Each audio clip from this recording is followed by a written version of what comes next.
Hola, buenos días. Esta es la clase correspondiente al 17 de marzo del 2020, martes, de la asignatura Biomarcadores y Biosensores del Gran Biotecnología. Hoy vamos a continuar hablando sobre biomarcadores en diabetes. Bueno, como recordaréis, pues habíamos hablado en la anterior clase cuáles eran los biomarcadores de diagnóstico y de riesgo de diabetes, y entre ellos teníamos la glucosa en sangre, el péptido C, que recordaréis que era la insulina, ¿no? Venía de la proinsulina, la hemoglobina glicosilada, la adiponectina, la ferritina y una proteína de inflamación que era la proteína C reactiva y la polipoproteína. Hoy vamos a hablar un poco sobre la diabetes tipo 2.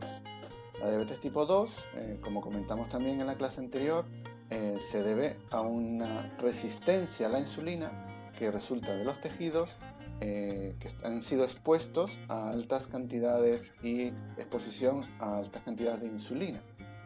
Como dijimos en la otra clase, pues el páncreas, a través de un mantenimiento sostenido de la secreción de insulina, al final hace que los tejidos se hagan insensibles a la acción de esa hormona. Y entonces, al final resulta en que aunque haya insulina, los tejidos simplemente no responden a la señal de la insulina. Se ha hecho diferentes estudios, especialmente a nivel epidemiológico, para ver cuáles son los factores de riesgo para desarrollar la diabetes de tipo 2. Podemos ver en esta gráfica, esto es una revisión del 2011, donde vemos que la mayoría de los factores de riesgo que podrían predecir la enfermedad de la diabetes tipo 2 están relacionados con la historia clínica del paciente. Como por ejemplo, creo que está la edad, el grado del índice de masa corporal o obesidad, la historia familiar de diabetes, y otros como por ejemplo la circunferencia de la cintura, y después sí hay otros como que hablamos ayer, ¿no? De la HDL, biomarcadores moleculares como la HDL, pero muy pocos, ¿no? Realmente que la mayoría de los marcadores de riesgo de diabetes, al final, al igual que como pasa con las enfermedades cardiovasculares, durante mucho tiempo han sido relacionadas con el estilo de vida y la historia familiar clínica del individuo. Sin embargo, fijaos que estos son otros predictores, otros biomarcadores que podrían predecir el riesgo de desarrollar diabetes tipo 2. Tenemos algunos que ya hemos visto, como la adiponectina o proteína C reactiva, la cantidad de insulina, el colesterol, pero son muy pocas moléculas las que hay en relación a lo que son esos factores de riesgo preestablecidos para desarrollar diabetes tipo 2. Por eso hay mucho interés en intentar encontrar nuevos biomarcadores moleculares que nos puedan predecir y nos puedan indicar el riesgo de desarrollar diabetes tipo 2. Este gráfico que os muestro en esta diapositiva es de una red de innovación holandesa en la que muestra a nivel de biología de sistemas, o sea, todas aquellas rutas metabólicas que pueden estar relacionados con la diabetes tipo 2. Vemos en cada uno de estos cuadraditos, pues algunos están en color rojo, que marcan rutas que están relacionadas con los factores de riesgo, otras que están marcadas en color azul, que representan rutas que están marcadas directamente con la patología de las células beta pancreáticas, que son las que, como sabéis ya, que son las que secretan la insulina, y otras relacionadas con otros procesos metabólicos. Podemos ver aquí, por ejemplo, como factores de riesgo, como vimos ayer en la clase anterior, alto colesterol, o por ejemplo la cantidad de alta glucosa, pues son factores de riesgo de diabetes tipo 2. Pero por ejemplo tenemos otras relacionadas con diferentes patologías, inclusive no relacionadas directamente con el funcionamiento del páncreas. En resumen, de toda esa tabla de diferentes cuadraditos, pues se ha logrado concluir cuáles son esos procesos importantes que tienen que ver con el desarrollo y el riesgo de la diabetes tipo 2. Por ejemplo, tenemos procesos relacionados con el funcionamiento de la célula beta pancreática, otros relacionados con la resistencia a la insulina de los tejidos musculares, otros relacionados con la resistencia a la insulina del hígado, en tercer lugar, otros relacionados con la resistencia a la insulina de los tejidos adiposos, y después otros relacionados, por ejemplo, con otros procesos como la inflamación o cambios en el sistema digestivo, etc. Entonces, voy a hablar entonces ahora de uno de ellos que no hemos nombrado anteriormente, que es una relación que parece que hay entre el tejido hepático, el funcionamiento del hígado y el riesgo del desarrollo de diabetes tipo 2. Parece que hay una conexión muy clara entre la diabetes tipo 2 y enfermedades hepáticas. Bueno, sabemos que una de las cosas que ocurren cuando hay una mala alimentación, un aumento de peso, es la acumulación de lípidos, que ya lo hemos visto en otros momentos, la acumulación de lípidos en el hígado. La acumulación de la acumulación de muchos lípidos en el hígado pues hace que aumente el funcionamiento del mismo. También el funcionamiento exagerado del metabolismo del hepático hace que aumenten las enzimas específicamente hepáticas, como las transaminasas. Y bueno, se ha visto que eso al final está conectado con el desarrollo de diabetes. Se muestra, por ejemplo, cómo se vería una biopsia de hígado en la que se ve que una gran proporción puede ser grasas en el caso de hígado con pacientes que tienen una mala alimentación y una acumulación de grasa hepática. Fijaos, en esta gráfica se muestra un trabajo bastante antiguo, de 2004, donde simplemente muestran los debuts de nuevos casos de diabetes en relación a la enzima transaminasa hepática. Entonces se ve que dependiendo de la cantidad de transaminasa hepática, si va aumentando quiere decir que hay un mayor daño hepático, 17 a 21, 17 a 22, 29, a medida que hay un mayor daño hepático, esos individuos aumentan su riesgo de desarrollar la diabetes, ¿no? Tanto que a estos niveles de unidades de transaminasas, pues el riesgo de desarrollar diabetes tipo 2 se duplica. Por tanto, tenemos que uno de los factores importantes de riesgo de la diabetes tipo 2, pues son esos factores que nos indican cómo está el funcionamiento del hígado. Entonces, por ejemplo, factores como las enzimas transaminasas hepáticas o la bilirrubina, que también es hepática, o la fosfatasa alcalina, que también es hepática. Todos estos factores que pueden ser enzimas o proteínas o factores hepáticos, pues nos dan una idea del riesgo de desarrollo de diabetes tipo 2. Entonces, se ha visto que si tenemos altos niveles de transaminasa en plasma, que indican que hay un daño hepático, hay un aumento de riesgo de desarrollar la diabetes tipo 2, y también que la diabetes tipo 2 también es un factor de riesgo para la progresión y el daño hepático. Entonces, bueno, ¿qué es lo primero, ¿no? ¿Qué vino primero? ¿La gallina o el huevo, ¿no? ¿Que la enfermedad hepática desarrolla diabetes o la diabetes desarrolla enfermedad hepática? Entonces, una de las respuestas, una de las posibles respuestas viene por la definición de que en una pequeña parte la diabetes tipo 2 también puede ser una enfermedad de tipo inflamatorio. En esta revisión se representa como, por ejemplo, los adipocitos, los adipocitos después que están sometidos a un alto consumo de azúcares y de grasas, al final ese funcionamiento exagerado empieza a producir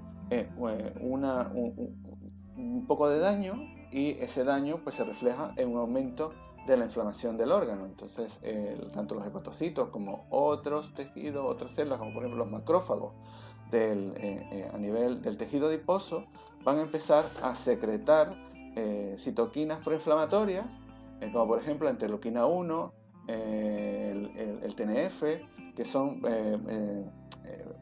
proteínas de marcadores de inflamación que estimulan la señal de inflamación en otros tejidos. Entonces, el aumento de esa citoquina, por ejemplo, la interleuquina 1b, pues al final estimula la inflamación en otros tejidos. Entonces se cree que esa señal proinflamatoria del tejido adiposo termina mandando y generando una inflamación también en el páncreas. Estimula el inicio de la inflamación en las células beta pancreáticas, que también a su vez cuando empiezan la inflamación, pues ya per se secretan también proteínas proinflamatorias, citoquinas proinflamatorias, y entonces la inflamación a nivel de tejido adiposo termina transponiéndose a nivel de inflamación en el tejido pancreático.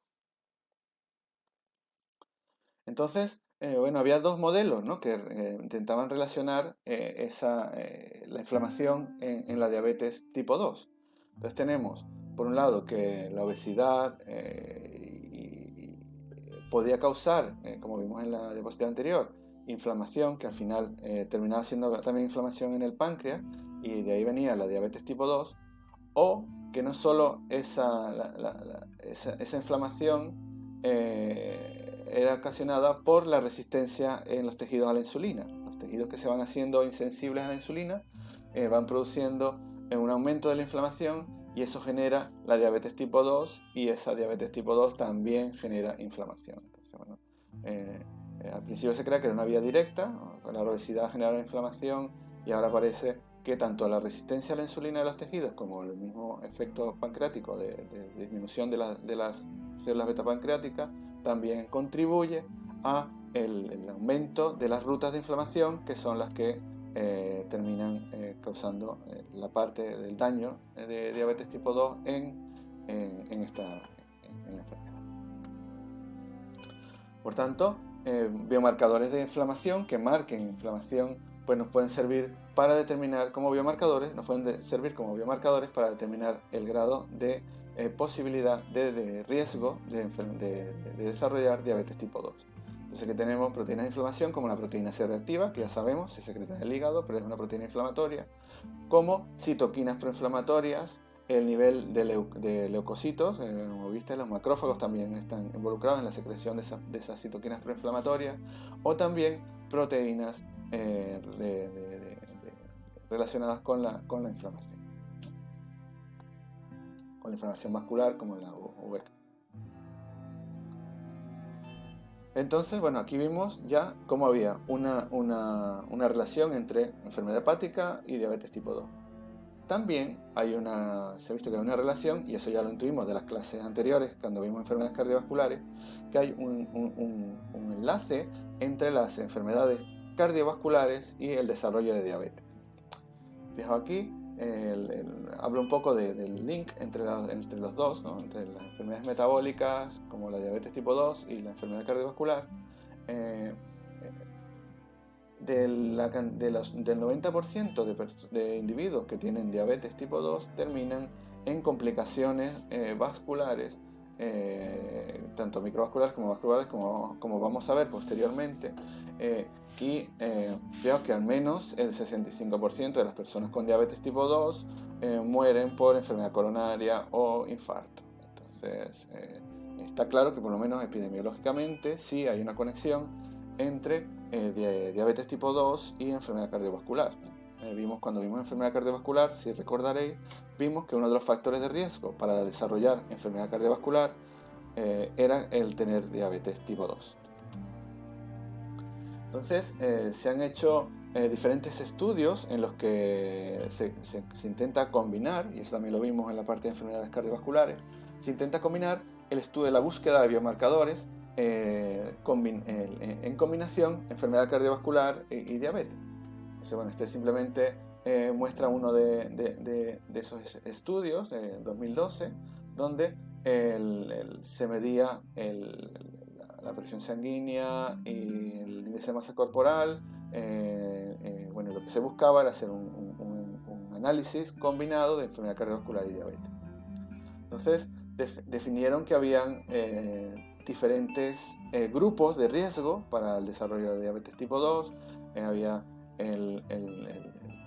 y que dependían de los factores relacionados con con el desarrollo de la diabetes, como la hemoglobina glicosilada, los lípidos y las funciones hepáticas.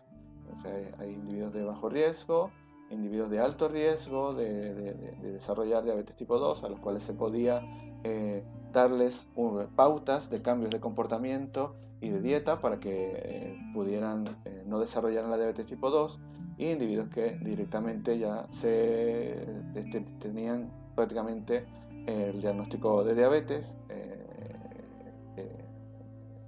dependiendo de todos estos factores de riesgo, ¿no?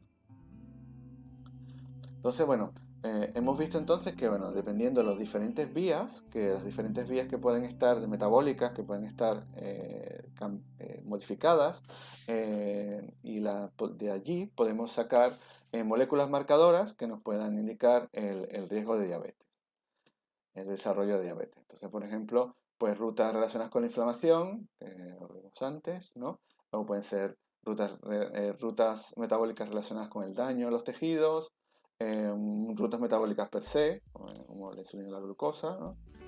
Otras que dependen también del cambio hepático, del cambio del riñón, cambios renales como la cistatina C, que también lo vimos que era un factor de riesgo del desarrollo de enfermedades cardiovasculares, también está relacionada con diabetes.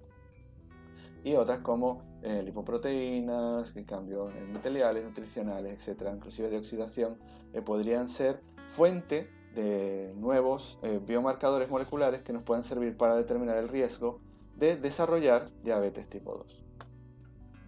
Entonces, tenemos que la diabetes tipo 2, pues, es una enfermedad metabólica. Vimos que dependía del aumento de glucosa y el daño de los tejidos en la sensibilidad de ser sensibles a la acción de la insulina, pero todos estos a través del tiempo al final producen las complicaciones, que muchas de ellas son vasculares, y que son las que terminan causando realmente los daños importantes relacionados con la diabetes. Entonces, esto lo vimos en la clase anterior, ¿no? Que podrían ser estos daños vasculares relacionados con la diabetes, pueden ser complicaciones microvasculares o complicaciones macrovasculares, y vamos a ver entonces cómo se han ido buscando biomarcadores de diabetes tipo 2 para poder estudiar daños microvasculares. Comenzamos con la retinopatía diabética. Pues hay varios factores que han sido marcadores de retinopatía. ¿Qué es lo que ocurre? Pues que, por ejemplo, en esos vasos que irrigan la córnea, como son capilares muy pequeños, si hay daño en esos capilares, pues hay la formación, entre otras cosas, la formación de nuevos vasos y también la pérdida de la funcionalidad del tejido, lo que termina causando ceguera. Aquí lo que se ve es la visión de fondo de ojo, donde se ven las arterias que riegan la córnea, y una de las características que indica que puede haber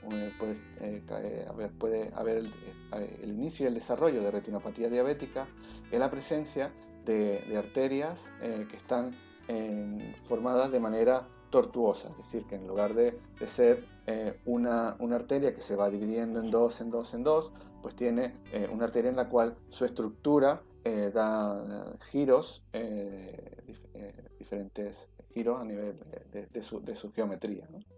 Y entonces eso nos sirve de marcador fisiológico. De hecho, una de las pruebas que se utiliza a todas las personas que tienen diabetes, pues se les recomienda que se hagan el análisis del fondo de ojo, donde se ven cómo son esas arterias que irrigan a la córnea, ¿no? Y si hay vasos tortuosos, pues eso da un factor que indica el riesgo de que esté desarrollando retinopatía diabética.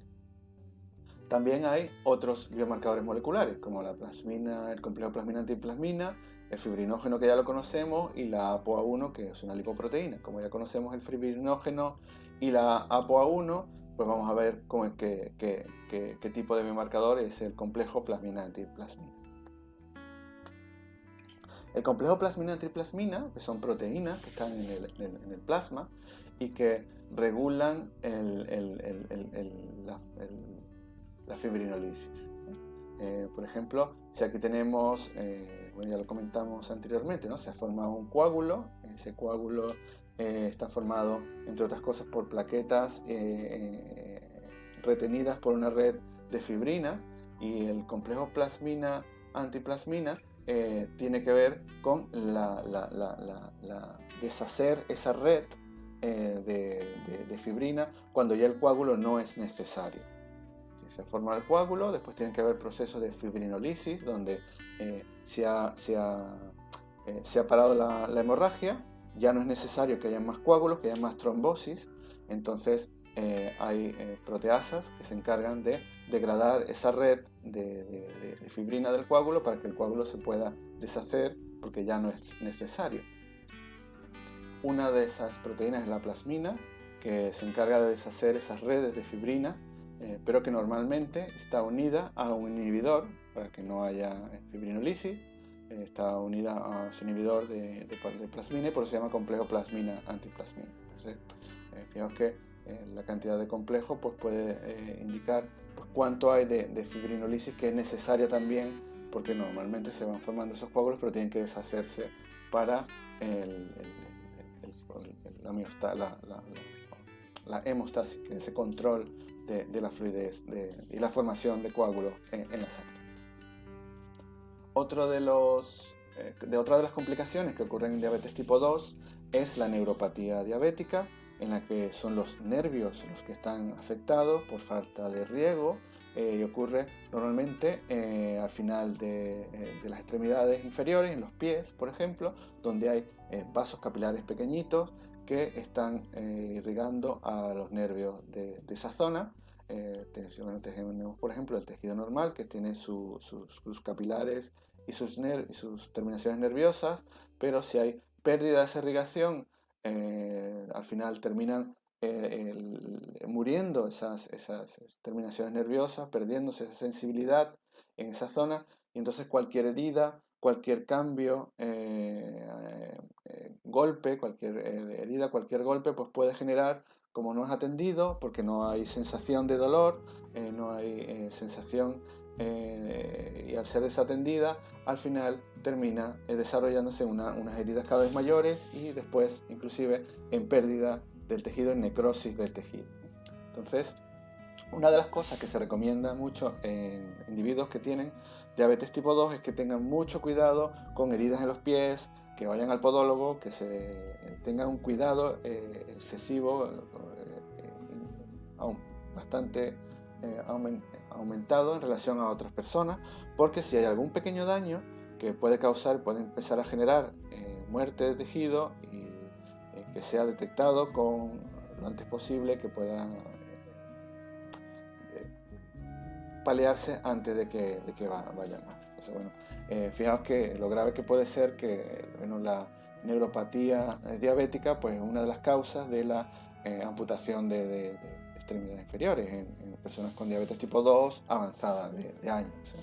Entonces, es una de las complicaciones que ocurre. ¿Por qué ocurre? Pues, bueno, porque ha habido daños microvasculares que han producido tanto la pérdida de sensibilidad como la muerte de tejido alrededor. Entonces, para esa neuropatía, para detectar el desarrollo de neuropatía diabética, pues también se están buscando biomarcadores. Muchos están relacionados con estrés oxidativo, por ejemplo, el glutatión, los niveles de glutatión, que es el reductor de la célula. Esos niveles de glutatión en el eritrocito pues se ha propuesto como un biomarcador de neuropatía, y otras como las proporciones entre nitrito y nitrato, o los niveles de homocisteína, que como ya sabemos también puede estar relacionado con oxidación, con control de oxidación, antioxidantes, etc. Entonces, bueno, ya hay baterías de propuestas de biomarcadores moleculares de indicación de desarrollo de neuropatía diabética. Entonces, por tanto, lo que se está haciendo actualmente es buscar diferentes rutas que sirvan para detectar biomarcadores para los diferentes aspectos que tiene la diabetes. Entonces, bueno, los investigadores lo que están buscando es a través de estudiando todas estas diferentes vías metabólicas y de enfermedades asociadas o patologías asociadas a la diabetes directamente, buscando cuáles son esos marcadores específicos de diabetes que nos puedan servir para mejorar el pronóstico de cómo va a ir la enfermedad, para mejorar el diagnóstico y diagnosticarlo de manera más precoz, y también para predecir cómo va a ser la respuesta a los diferentes tratamientos. Una de ellas, este es un ejemplo, ¿no? en Holanda, en el que la propuesta era pues, hacer estudios de muchos individuos durante un tiempo, y individuos con diabetes, y después de aplicar un tratamiento, monitorizarlos en el tiempo, ¿no? Y entonces podemos ver cómo ha sido el desarrollo antes del inicio del tratamiento, durante unos meses, y después del inicio del tratamiento, poder monitorizar cómo van cambiando algunos de los posibles biomarcadores y si son efectivos o no en la detección del efecto del tratamiento en la mejora de la diabetes tipo 2. Y este es otro trabajo mucho más reciente, es una revisión de 2018, donde se agrupa bastante información sobre diferentes biomarcadores como microRNAs, diferentes proteínas y metabolitos en la predicción de la diabetes y de las complicaciones de la diabetes. Lo tenéis en abierto, aquí clicando en la dirección podéis consultarlo si queréis. Y bueno, una de las cosas que se muestra en la revisión son esta es una gráfica que muestra las diferentes proteínas que pueden ser consideradas candidatos biomarcadores de diabetes. En este lado se muestran, aquí al lado izquierdo, están las proteínas en orina, que pueden ser biomarcadores de diabetes, las proteínas en suero, en sangre, que pueden ser consideradas marcadores de diabetes, las que aumentan en azul y las que disminuyen en amarillo. Entonces podemos ver que hay algunas conocidas ya, ¿no? Como por ejemplo, vamos a ver por aquí, la antitrombina, fibrinógeno, y otras que bajan, por ejemplo, las polipoproteínas en plasma que bajan, o por aquí, o lipoproteínas aquí que suben, o sea, dependiendo del tipo de proteína. Bueno, hay unos paneles y algunas nuevas, ¿no? Que todavía nosotros no hemos discutido en las clases. También muestra metabolitos, diferentes metabolitos, grupos de metabolitos que pueden ser considerados, ya están considerándose como candidatos a biomarcadores de diabetes. Y bueno, tenemos aquí, está marcado en colores porque son el metabolitos relacionados, por ejemplo, con el metabolismo de los azúcares, como desde glucosa hasta otros, ¿no? Como otros azúcares.